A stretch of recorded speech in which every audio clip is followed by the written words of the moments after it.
evening, Lifeline friends, family, and partners. Welcome to our Tuesday night teaching and devotion. I am Lawonda Miller, and I am blessed to be here tonight. I am going to try to have on my phone because I would love to interact with you all tonight. And instead of me just totally teaching everything and doing everything, I have a few questions that I would like for you all to also engage in because tonight we've been on this, Pastor has been on this family series, and I just kind of want to stay in that same realm as far as family. And tonight is mainly on parenting, not only um, the children that we have, but how was your life being raised by your parents? So it's just good to kind of get an understanding of from whence you come. And if you have children, are you like your parents? Are you raising your kids in the same style that your parents raised you? And if you're not, then also, how were you raised? And what is that? What is it like that you see different within your household as far as how you raise your children? The other question is, if you're not a parent and you desire to be a parent, you can learn from other people on parenting tonight. That's part of my life group. I work with parents of teens and tweens. If you are a parent of a teen and tween and you want to kind of help with your communication style with your family, tonight will be a good night to join Bridging the Gap. Um, Good evening, Mama Proctor, and everyone else that said good evening. In the midst of the intro, I didn't see everybody's name, but I definitely want um, to kind of interact a little more with you all tonight. So, tell me, say hello to one another, and kind of let's get things moving a little bit. It might be a little interesting. Um, but sometimes that's what parenting is. It's very interesting because there are different types of parenting styles, there are different types of children, and sometimes um, there's some clashes in there that need to be fixed. So, what do we do when there's some things that we need to fix? Even about our parenting style. Some of us can come from the same household, but have different types of experiences with the same parents that we were all raised with. I know there's 8 in my household that were raised with the same parents, and we all have different experiences as to our perspective, our perception of how we were raised. So, with that being said, good evening, Mama Dobbs and Karen Fletcher, Marilyn Ross. Who else is here? Whit and Monica. Hello, hello, Kathy Watson, Loretta Davidson. Sharetta is my host. I already talked to her. She's behind the scenes. Love you, girl. Um, Katina. Good evening, Patrina, my high school classmate, my life group leader, Elder Yolanda, and Margot. Good evening, you all. So, talk back to me tonight. What was your parenting style like? There are 5 different parenting styles that I want to talk about tonight. One of them is authoritative parenting, where it's that do what I say, um, and flexibility and fairness are used to describe the style of parenting, but it's more of an authoritative parent that tends to listen and encourage communication and avoid rushing to judgment. So, are you that type of parent? where you just kind of analyze everything first. Then there's that permissive parent that's easygoing, and they just let things go by until it might hit the fan. What type of parent are you? Are you that helicopter parent where you're a little bit of both? You know, you want to be stern on certain things, and then it's like, I should go ahead and let them do it. But what type of parenting style are you? Because sometimes we get that parent that takes the Bible literally when God says, spare the rod, spoil the child. And those parents, yeah, we have sometimes some abuse happens in that situation. So how do we interact with our children? How did we, if our children are grown, how did we interact with them, and what is the outcome even now? Sometimes, okay, Ebony said helicopter. All right, so sometimes so militant, huh? Maryland. They had to do some push-ups. Is that what you're saying? That's funny. So sometimes we have those skills and some parents are awesome at raising their children. They have it all together, but at least that's what it looks like. And then the kid gets older and be like, oh no, it was rough, it was this, it was that. So talk back to me, what is it? Invite some people on that you know are parents of teens and tweens right now. Share this Facebook, and if you're on Instagram, share it. Invite people on so that we can kind of talk together about how we talk, how we deal with our children. I was a youth leader for almost 20 years. And as a youth leader, one thing I noticed is that the parents are were not as active in the child's life, spiritual life, when they got home. So what I was teaching, it was clashing in the home because the parents were not living the life that they were sending their child to church or bringing their child to church to live. So how do we combat that, or how do we help out in those areas? Um, so my struggle as a youth leader was convincing these kids that the biblical way of living is what was right. But if you have a parent that's allowing so much around you and allowing you to do so many other things that are of the world, then it's hard for any youth leader to kind of reach your kid. But plant the seeds. And you don't even have to be a parent to plant the seed. A lot of the youth leaders at Lifeline, well, some of the youth leaders at Lifeline I know are not parents, but they may be aunties or uncles. And in that, they are still planting seeds in the lives of the people and the children that they meet. So, how do we go about being that example, that Bible example, that godly example for other people? I have some grown God kids. Why? Because I was that example for them. They were looking to me for something that they were not getting at home, and they got it. And so that's why I wanted to talk about raising children today, parenting children, because my mother parented eight that she gave birth to, but she probably parented over 50 or 60 that she didn't. And in doing so, my friends will recall today coming to my home having Bible study, because that's what we did in my mother's home.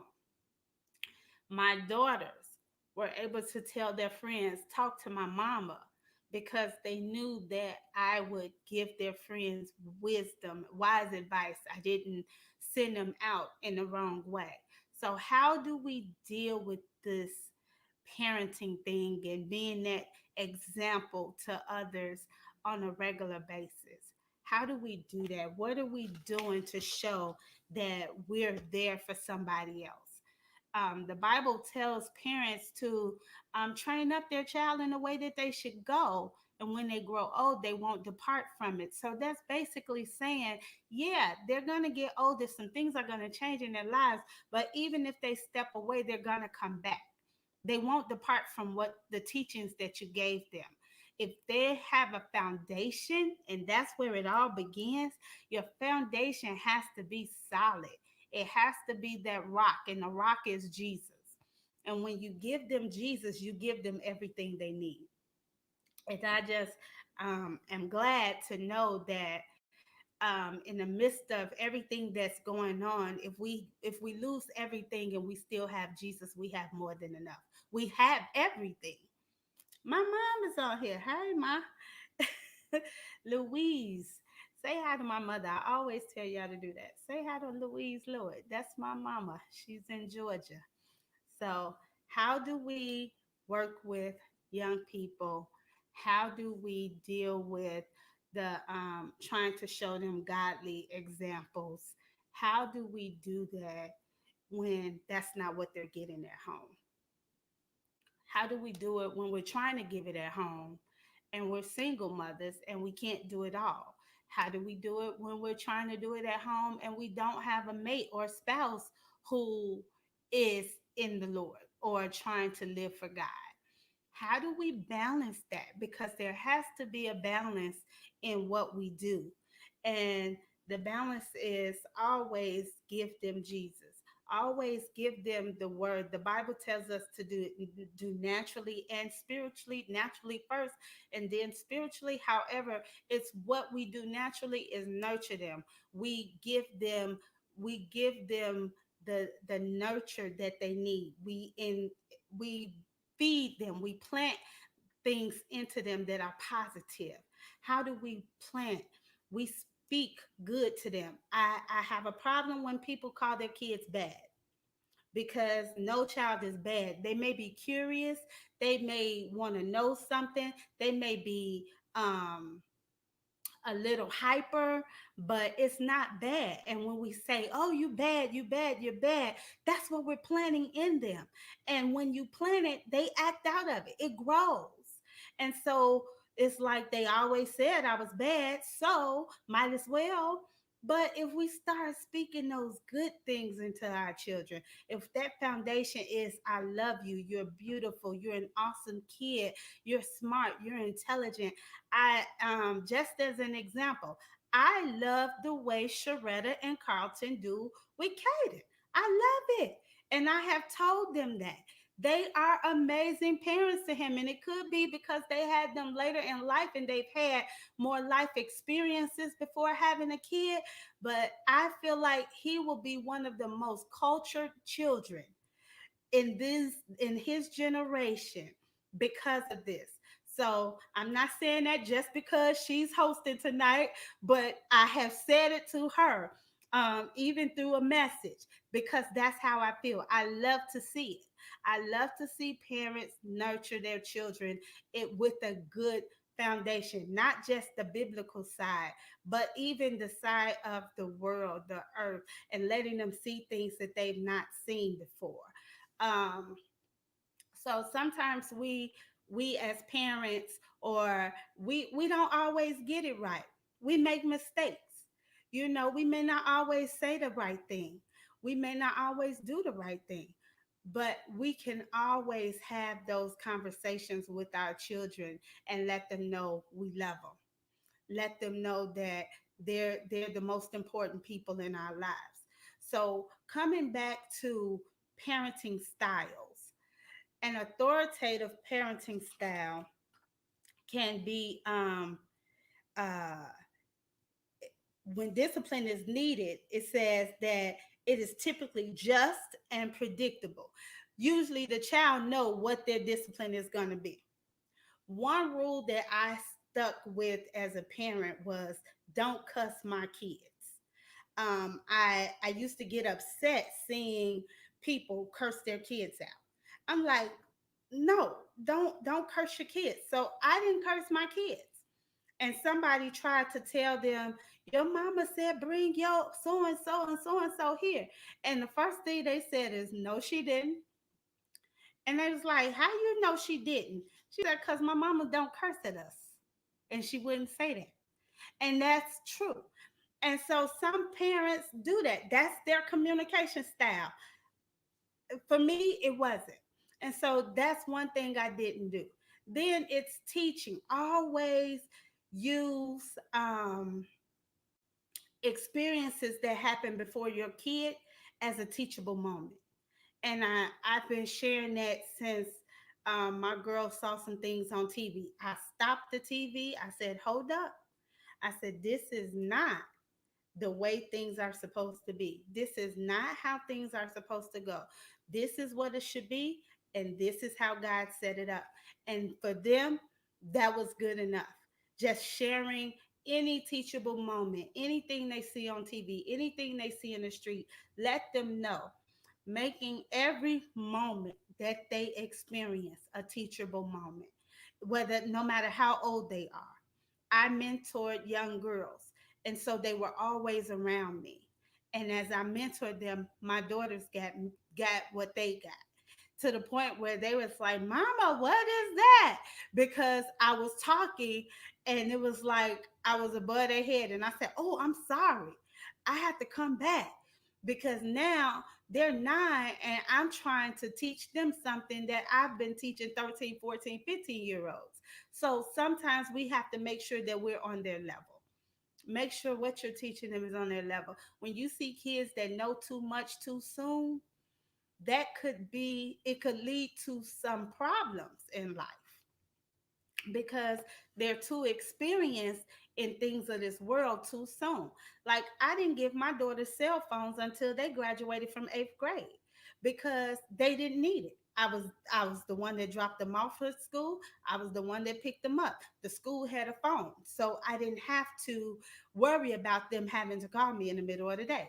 Go to the office, get the ask them, could you call your mother or whatever, because it's sometimes too much access to the world, I'll say, and especially nowadays, too much access in the world. As a mental health counselor, I work with young people. And when working with these young people, sometimes their phones and access to the world is their life. And if they do something on those social media sites and their parents take their phones, these kids are literally ready to take their lives. And that's heart wrenching for me. I have had 14-year-olds, 13-year-olds, 12-year-olds that have literally attempted suicide more than 4 or 5 times. So it's important that you make sure that things are appropriate, even in your transparency. When you're being transparent with your children, you still have to make sure that's appropriate for their age, because sometimes we can go above their heads. And it's good to know that I have me myself have been not only that type of person for my own daughters, but I've tried to be that for other people's children. And in doing so, I have a lot of babies. I have a lot of, I'll say, nieces and nephews, because I told them, don't call me ma, because I'm not old enough to be your mom. Call me auntie. So I have a lot of nieces and nephews that kind of look up to me to be that person for them. But it's good to know. I'm trying to see your Facebook post. Um, Let's talk back to me. So the teaching styles: authoritative, parent. It says teams comply with limits and expectations out of love and respect, not because they fear the consequences. Teens are less likely to rebel, withdraw from the relationship, or sneak around. Authoritative parents teach kids that they can accomplish whatever they set their minds to. So sometimes we have to be that parent that when we're teaching our children, we're teaching them in a way that they have um they have the boundaries, they have the limits, and they know where to they know that because they respect their parents, they're going to stay in that range. Now that other parent that's kind of aggressive may get some pushback, you know, that do it my way, or do as I say and not as I do, and you're showing them something but you're saying something different. That causes confusion, because pastor says it all the time, more is caught than taught. So it's not about what you're saying now, it's about what you're showing them.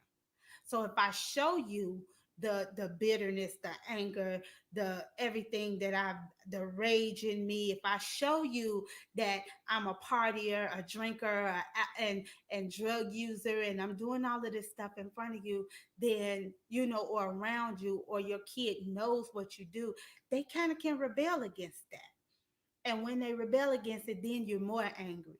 And then it becomes abusive.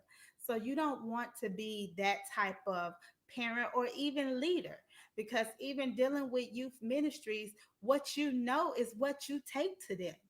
So if that's what you know, and you're being that type of leader, then that's what you're going to take to them. So I seriously hope that everybody that works with children has the heart for children, instead of doing something just because it's something to do, or just because it's a job that I get paid for.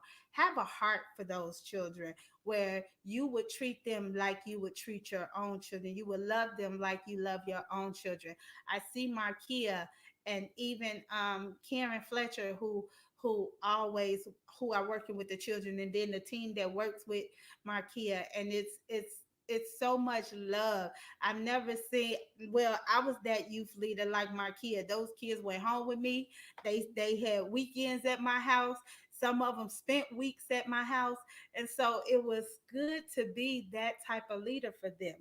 And then there's that I talked about the helicopter. It says this style of parenting is a combination of authoritative and permissive parenting. This is where the parent believes in having family rules but tries to give their team more freedom. Fear and anxiety often define these parents.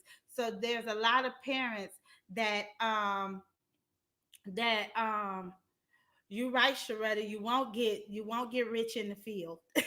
She said it. I work it. You're not gonna get rich, but it's gratifying. It's gratifying when you have children that love you because you love them and you show them love. Oh, it's so gratifying. And I don't just have it with the children that I work with. I have it with the adults I work with, because some of them did not receive love. And that's another type of parent. A parent that did not get the love from their parents that they should have gotten. Some parents feel like, I provide for you, you have food on your table, you have a roof over your head, you have clothes on your back, and that's all I have to give you. I work, I provide. But where's the love? Where's a hug every now and then? Where's a I love you every now and then? I One thing I share with Octavia Amber, most of you know him. One thing I share with them every day is a I love you. And even to this day, when I talk to my siblings, when I talk to people, the last thing I'm gonna say is I love you, because that's how you show it. You say it, and then you show it tangibly. Okay, so you say it. It says when the children grow up and they are parents and grandparents and acknowledge how you added to their lives when they were young, it's a great reward. Yes, it is, Karen. It is a great reward. And so that right there, it helps with when you're that type of leader or that type of person. I love doing what I do as a mental health counselor, because I could see somebody come in and they have this they're so far gone that you can't hardly talk to them. And by the time they start coming to the groups and start talking to you and things like that, they're like brighter. They're more cohesive. You don't hear them arguing and fussing. Yeah, I do get those that's gonna complain because that's their nature, but I get the hurt ones, and they could be 75 down to 12, but some people are still living in the pain that their parents caused them. So the Bible also tells us about parents don't provoke your children to wrath, to anger. Don't cause them to be angry.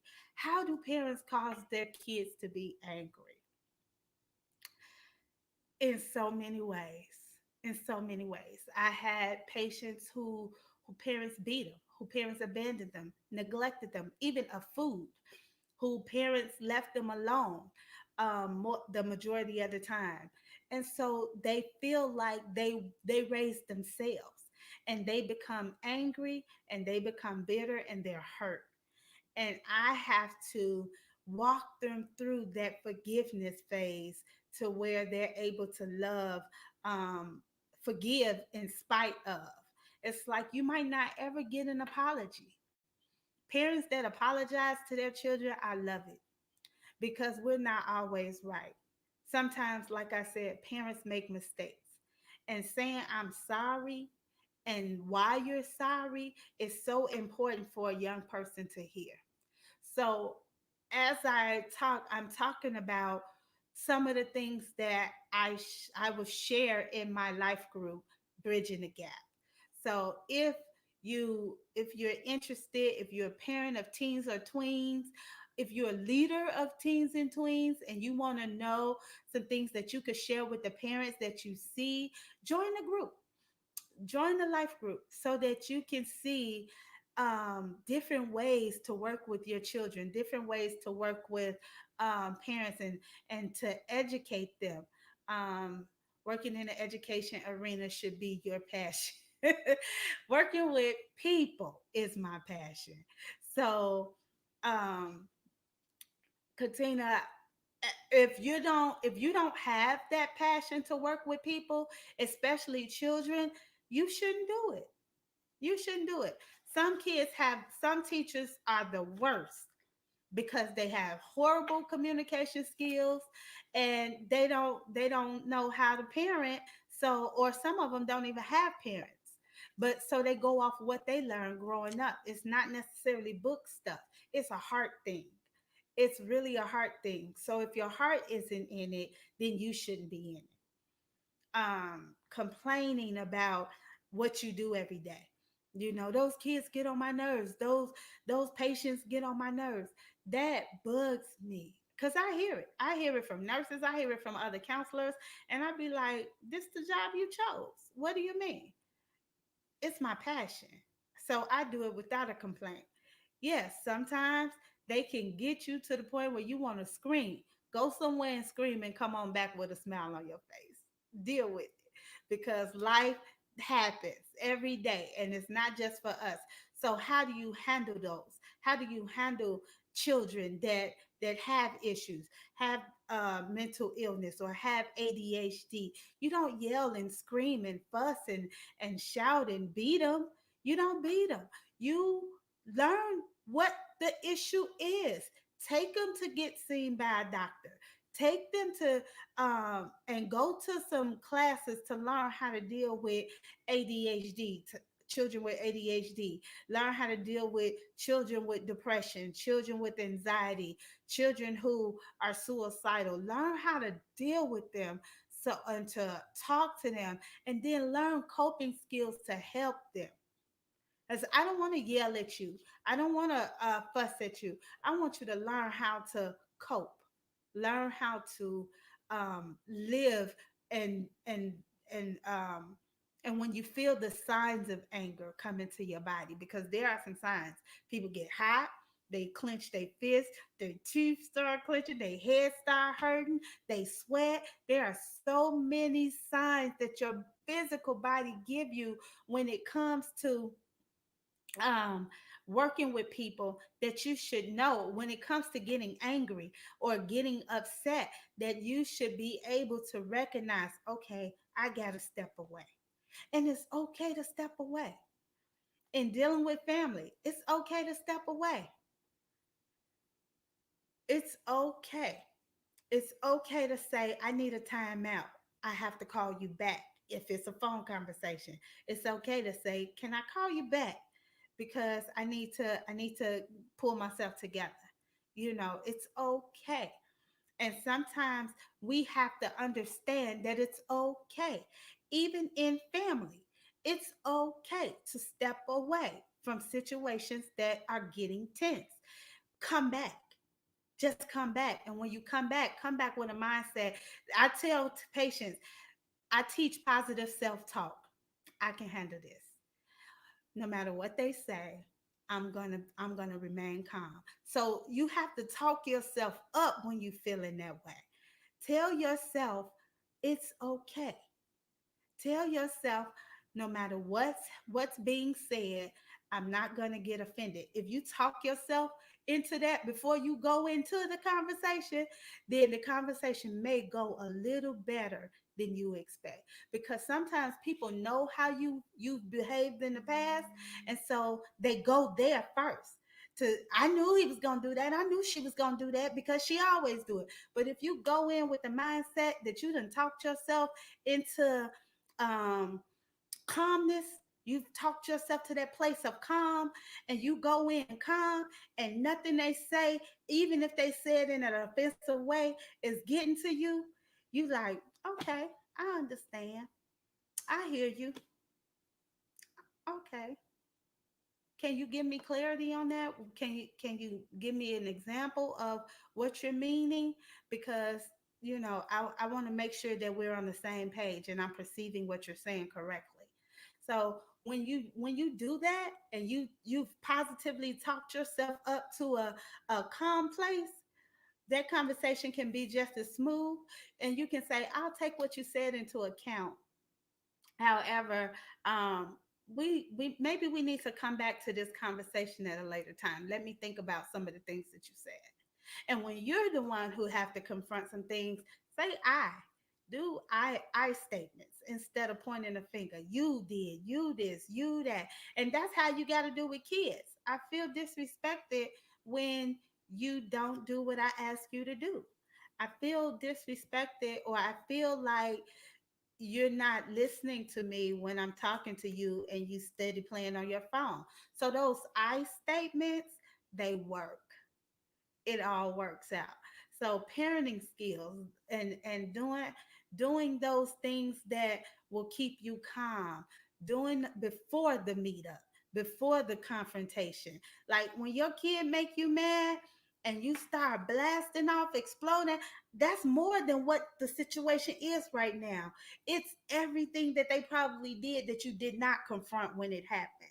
And I do an anger iceberg with patients, because the tip of the iceberg is the anger that they see once it's hit the fan.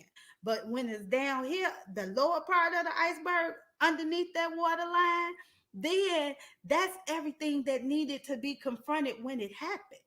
And it could have been confronted in a calmer way that we didn't confront it in, or you didn't confront it in. So it's sometimes we have to deal with our young people in a different fashion nowadays, because they are the need to know why. They need to know why. How many had those kids that just need to know why? Why? Why is this? Why is that? Why I can't? Why, why?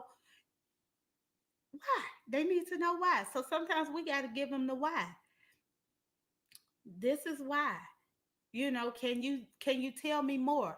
What I used to do with my daughters, when they said they had a friend and they wanted to go over to that friend's house, I went. I met the mothers, the fathers, the siblings. I met them all, because I didn't want my daughters being in a place that wasn't safe for them. And I think even with my own mother, and she can attest to this, that she didn't let us go to everybody's house, especially not to stay the night. So we have to, it was like, I don't know if she didn't know him, if that friend had never been over our house and she didn't meet him, we definitely wasn't going to a sleepover.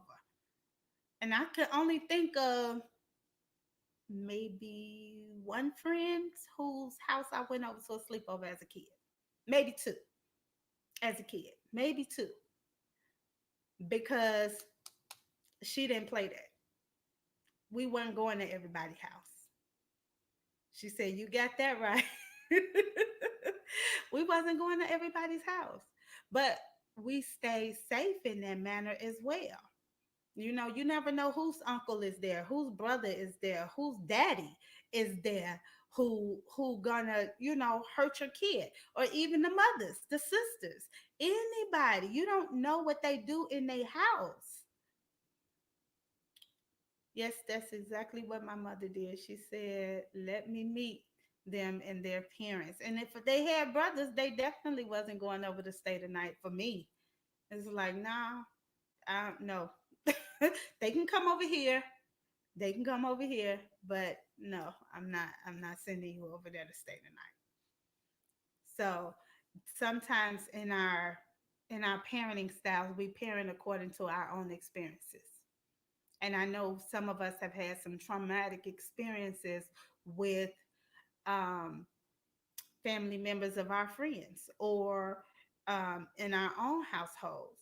So we have to have that. Amen, Mama Dives. Not only watch, not on your watch. Not on your watch. I know that's right. So sometimes our children have had traumatic experiences, or our parents have had traumatic experiences, and it caused them to teach us or to raise us in different ways.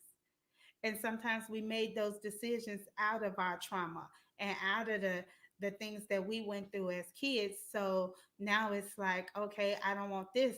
So you take the meat and spit out the bones. Take what was good from your life, and everything that was bad, leave it. And that's what you introduce your children to, the good parts. As I can't say everything in my household was perfect. And even with me in raising my daughters, I can't say they lived in a household that was perfect, but they did have loving parents, parents that loved them, parents that showed them love, told them that they were loved every day. But it wasn't perfect. And I don't think any family is, because we all have those issues. We all have things that come up. I could not do nothing or go nowhere as a teen, but I'm thankful for it now. All right, Katina, that's what I said. It taught me a lot, because I did have the situations where, even when I was a teenager, I remember my baby sister had a set of twin friends who I babysat sometimes.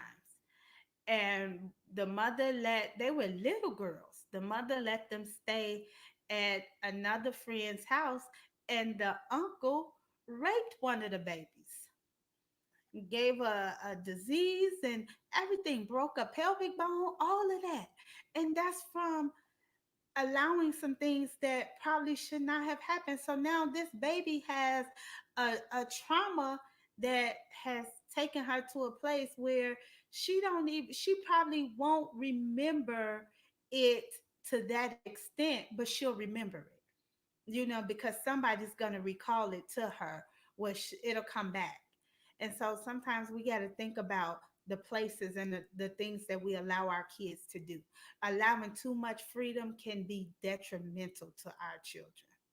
Even when you think about the kids that are 18 and 19, and they parents renting hotel rooms for them to have parties. Come on now, if you're not going to be in that room, I don't think that's a good thing to do. If you're not gonna send a chaperone, I don't care if it's an auntie or an uncle. Send somebody there to watch over that party. It could be detrimental. What's the girl name that died in the hotel? Um, those things happen. She was 19. She wasn't 21. She wasn't 25. So sometimes we have to be careful in our parenting styles, and sometimes we just got to set the limitations. And if you set them early enough in that authoritative way, then you can kind of keep an eye on it, and you can kind of watch it to a point where it's not me harming my kid, but I'm raising my kid and I'm teaching my kid at the same time how to be safe, how to use wisdom and be intelligent in my going. How do I use what I got from my parents, the biblical stuff in the streets? How do I use it? I be I'm aware. I'm observant. I'm staying in my lane and in my zone. I'm not going out of it, because going out of it sometimes can lead me into the wrong direction. It's that head, and when you on the straight and narrow, and then you get that detour sign that says go this way, and you don't know what's that way, but you're following it. So let's try to think about the things that we show our children, how we're raising them, how we're leading them, how we're guiding them in a biblical way. One of the books that I will be using for the life group, Bridging the Gap, is Parenting Beyond the Rules. Because sometimes some of those rules are rules that are outdated. Don't use things that are outdated, because how I was raised in the 70s, 80s, 90s is not the same way you can raise your kid in 2021. It's not the same way you can raise your kid. So, me, I could go to the park and not worry about anything. I can go and sit on my porch and not worry about anything. So sometimes we got to think about how we're doing this. How were we raised? How can we help somebody else in raising their children that's having a hard time?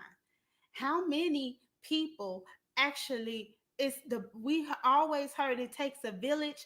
So how many people do you have in your village to help you raise your child in a right way, in a safe way, in a knowledgeable way, and not only in a street smart but in a biblical way?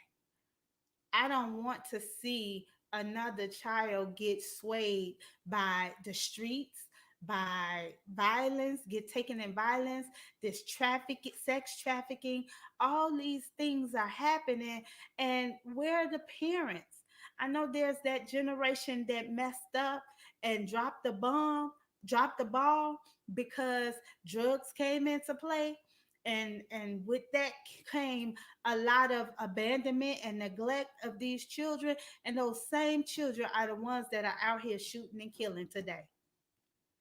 The ones that were left on their own, that had to raise themselves, the microwave kids that had to practically raise themselves.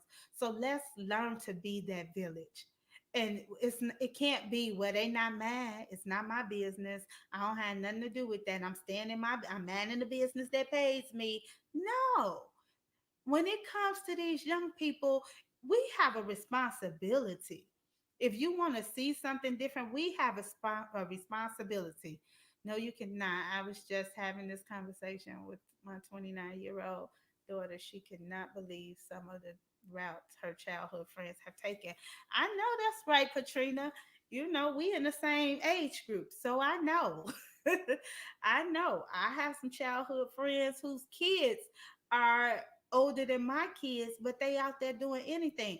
There's no way my mother would have allowed my brothers to come in the house without a job, with brand new anything and wads of money.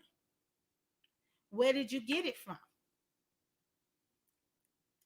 My mother smelled cigarette smoke from one of my brothers and had a fit thinking it was marijuana.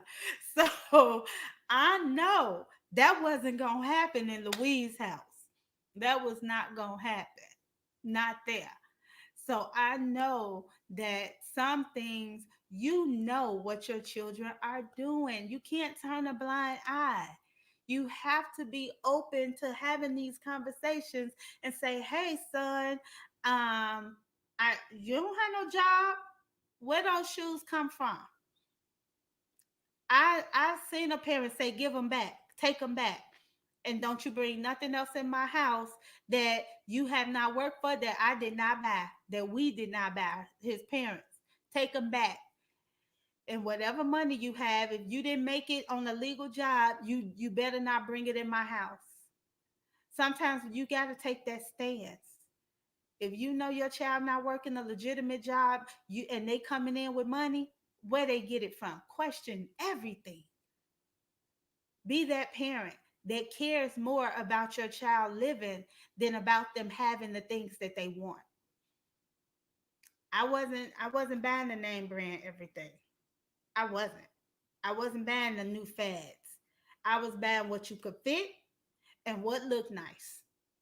If you can fit it and it looked nice, I didn't care if it had a name on it or not, because that's not my priority. My priority was to make sure you had the best education, lived in a nice place, and had some wisdom and some oomph about yourself, some class about yourself. My slogan was always a lady. Always be a lady. Always use your intelligence. Always use your mind. Don't allow the always be a leader and not a follower. Speak what you need to speak. And sometimes I gave that. We gave that. Say what you need to say, but say it in a respectful way, a way of respect. I told my children they would not be slaves to fashion. They wore most no name clothes. They did well in school and church, and mine too. I hear you, Karen. That's right. Because I mean, it's just too much going on in this world. It's too much going on. Talk back to me, y'all.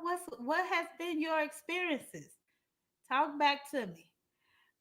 I want to know what type of leader, or if you've led youth, what type of leader are you? If you teach them, if you work with them, if you have them, if you're a parent, what type of leader have you been to them?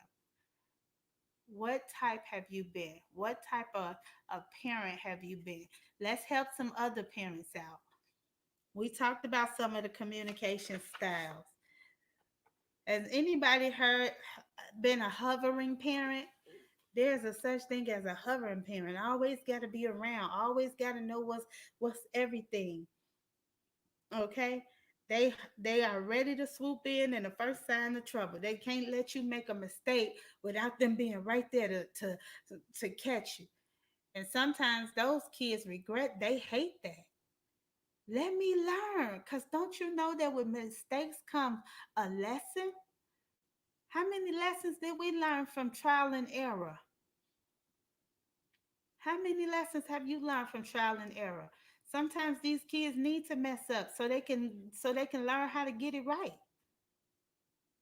But if mom and daddy always there to bail them out and always there to pick them up and always there exactly crippling these kids, then they'll never learn. They'll never learn how to be independent. They'll never learn how to keep a job, how to hold a job, because if just quit. If they come home frustrated about work, just quit. Just quit. You don't do that. No. Go to work, do what you need to do. My mama was my first boss. Oh Lord. Guess what? I had 2 days off of work. Thursdays for choir rehearsal and Sunday for church. And sometimes I ain't even have Sundays off. She would have me work either Sunday morning and come to afternoon service, or work Sunday, go to church Sunday morning and go in Sunday night. And I'm not kidding. She on here. She was my first boss. I worked every Friday and Saturday, couldn't go to football games. I cried one day in the store because it was slow and I wanted to be the one to go home and she wouldn't let me. I was like, I'm just 16 years old and I don't have a life. But I did. I worked and she was my boss. And I think all my siblings, except the baby two, Felicia and Queen, all my siblings worked at a Super Plus, a Butera.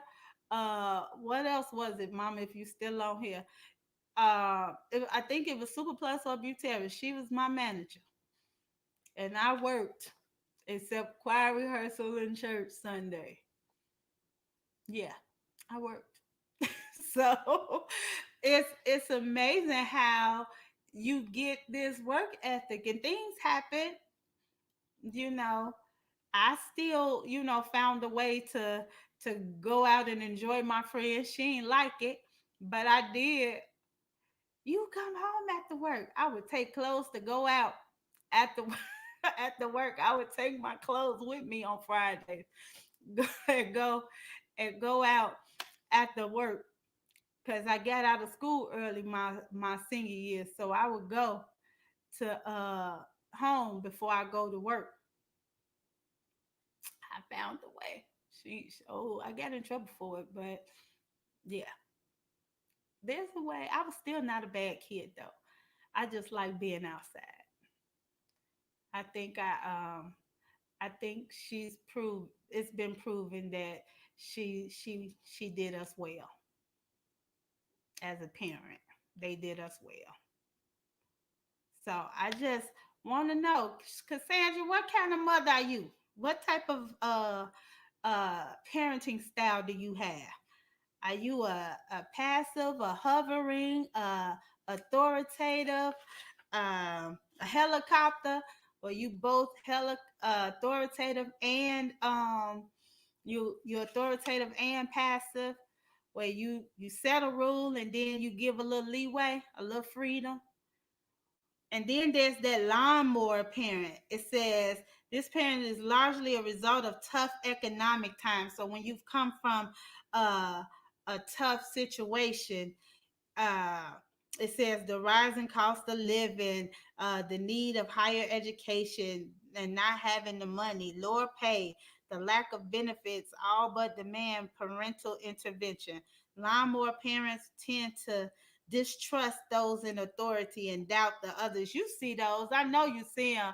You can't trust the government. I ain't gonna do this. I ain't gonna do that. I'm not gonna let them do this and do that to my kid. You authoritative, but I am a protector of my boys too. I know that's right. We gotta be. And then we gotta have that village to help out.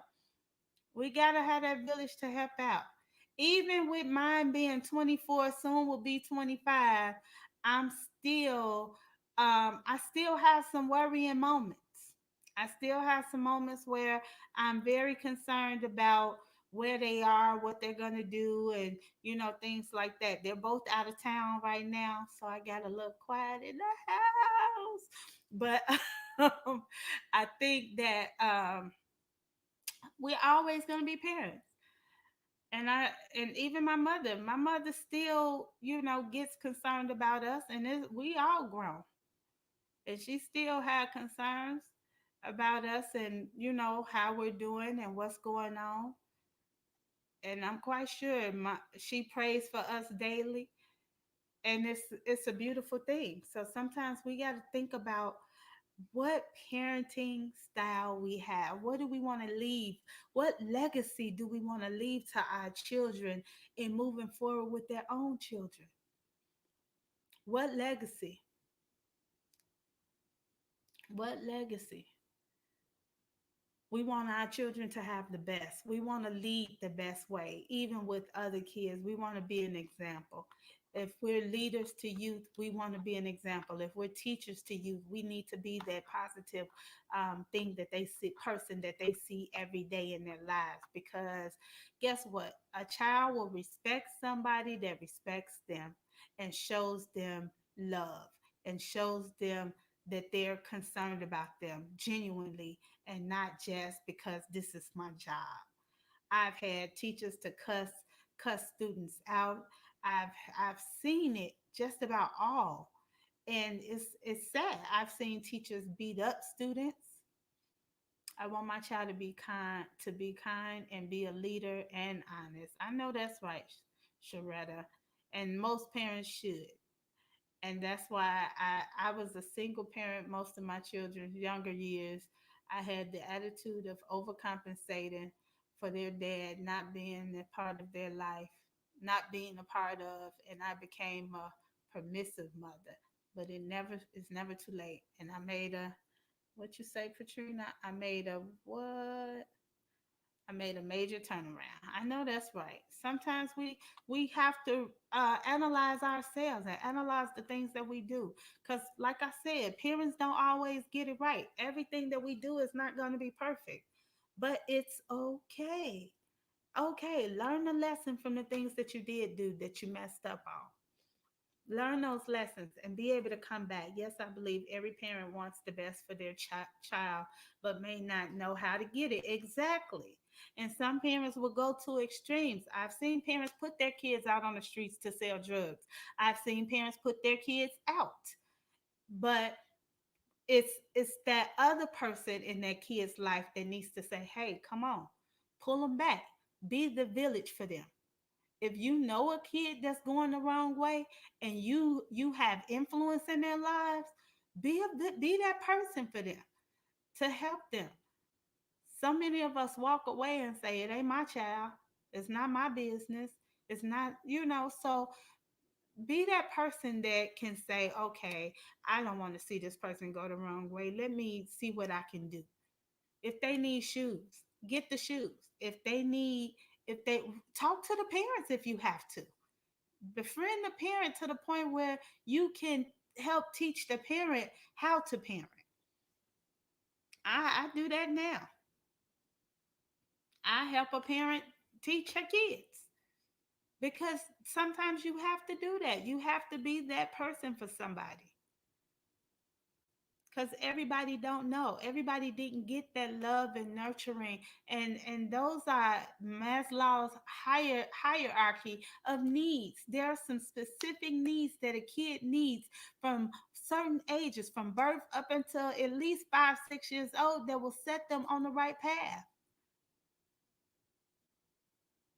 You must be the village for others. Yes, you do. You have to be the village for other people. Sometimes they don't have that. And if you know that you're okay, that you have it together a little bit, be that village.